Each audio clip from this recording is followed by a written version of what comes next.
perspektifnya itu bersifat multiple, artinya banyak unsur yang harus dilihat, termasuk yang biasa dikenal dengan Ipolexosbud Han Kamnas Rata, yaitu ideologi, politik, ekonomi, sosial, budaya, pertahanan, dan keamanan rakyat semesta atau rakyat merata yang sesungguhnya Tuhan itu tidak akan mengubah nasib satu kaum, satu bangsa, golongan, komunitas, dan seterusnya, kecuali mereka itu berusaha untuk mengubah apa yang ada dalam diri mereka. Jadi perubahan internal ini menjadi sangat kunci sebetulnya untuk bisa tadi melakukan social change itu.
Assalamualaikum warahmatullahi wabarakatuh.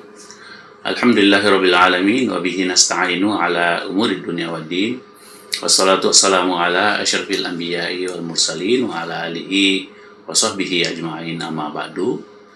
Kita lanjutkan perbincangan kita tentang komunikasi Islam.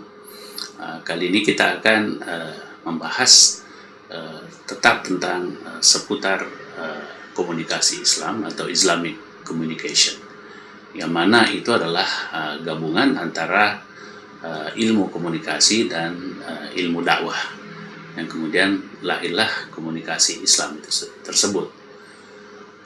Kalau yang lalu kita sudah membahas apa itu information, sekarang ini kita akan coba melihat apakah yang disebut dengan change atau social change, ya.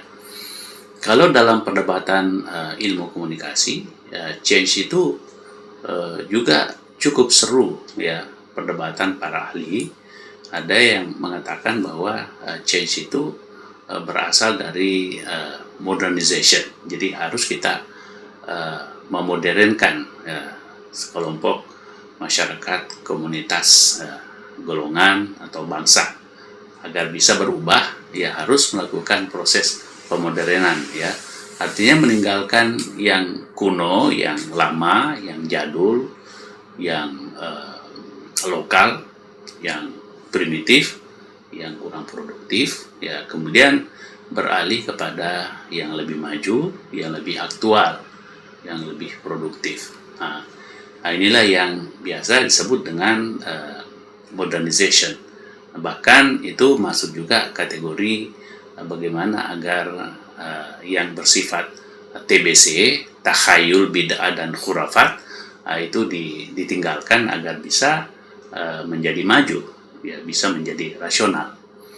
Kalau takhayul, ya itu kan berkaitan dengan superstition, kemudian bid'ah berkaitan dengan heresy, kemudian khurafat biasa dikaitkan juga dengan syncretism.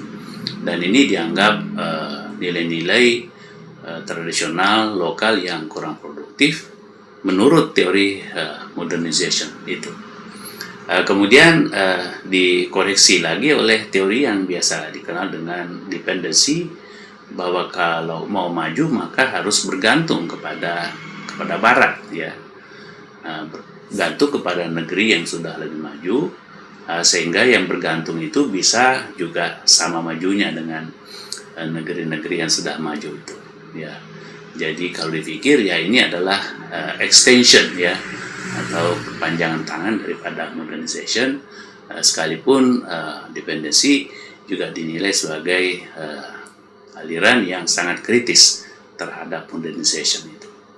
Kemudian model yang ketiga yaitu yang disebut dengan multiplicity atau multiplicitas, yang mencoba melihat bahwa kalau mau menjadi modern ya harus perspektifnya itu bersifat multiple, artinya banyak unsur yang harus dilihat, termasuk yang biasa dikenal dengan Ipolexosbud Hankamnas Rata, yaitu ideologi, politik, ekonomi, sosial, budaya, pertahanan, dan keamanan rakyat semesta atau rakyat merata.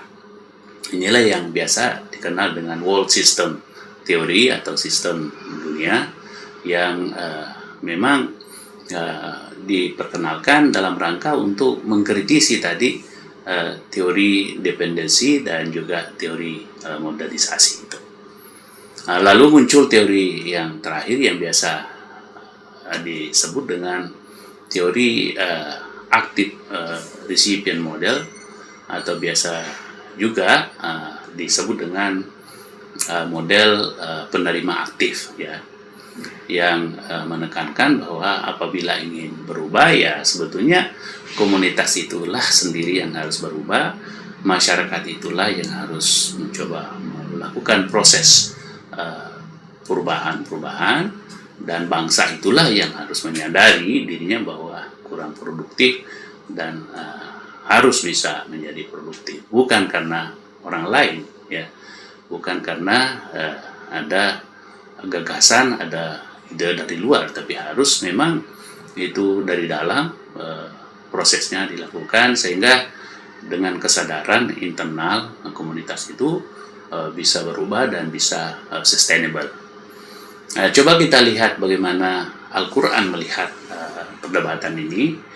Kalau kita lihat bahwa ternyata dalam surat Ar-Ra'du itu dikatakan bahwa innallaha la yughayyiru ma biqaumin hatta yughayyiru ma bi anfusihim. Sesungguhnya Tuhan itu tidak akan mengubah nasib satu kaum, satu bangsa, golongan, komunitas, dan seterusnya kecuali mereka itu berusaha untuk mengubah apa yang ada dalam diri mereka.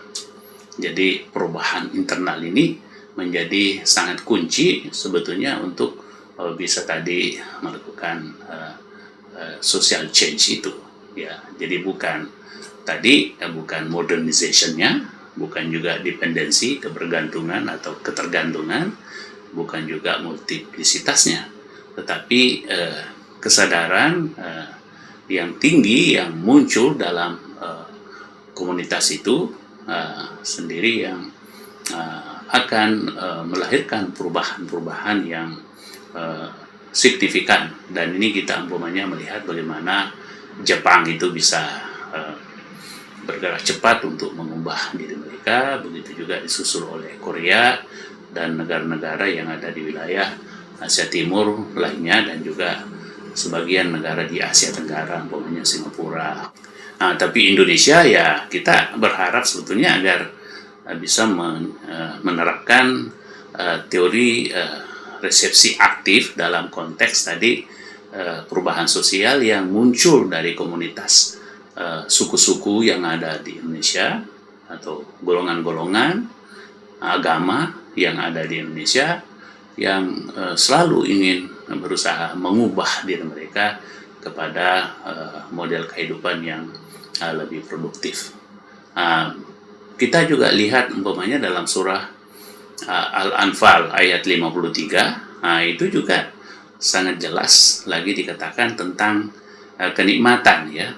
Nah, itu ayatnya dzalika bi anallah lam yakum mughayyiran nikmatan an'amaha ala qaumin hatta yughayyiru ma bi anfusihim. Ini lebih khusus lagi tentang perubahan dalam hal kenikmatan. Jadi kalau mau lebih nikmat, ya lebih enjoyable, lebih enak, lebih bahagia, ya harus itu dilakukan ya secara internal, dalam diri masyarakat itu sendiri, ya bukan karena pengaruh-pengaruh dari luar, bukan karena paksaan-paksaan atau desakan-desakan dari luar atau dari atas, tapi semuanya lahir dari internal komunitas tersebut, golongan tersebut, bangsa tersebut. Sehingga bisa sama dengan bangsa-bangsa besar lainnya seperti Eropa, Amerika, Australia, New Zealand. Nah, ini sebetulnya harapan yang dikembangkan dalam komunikasi Islam, khususnya dalam konteks tadi perubahan sosial atau social change. Demikian para pemirsa, para pendengar, penonton, penyimak, mudah-mudahan bermanfaat tentang apa yang kita bahas tentang social change pada kali ini. Demikian, wabillahi taufik wal hidayah. Wassalamualaikum warahmatullahi wabarakatuh.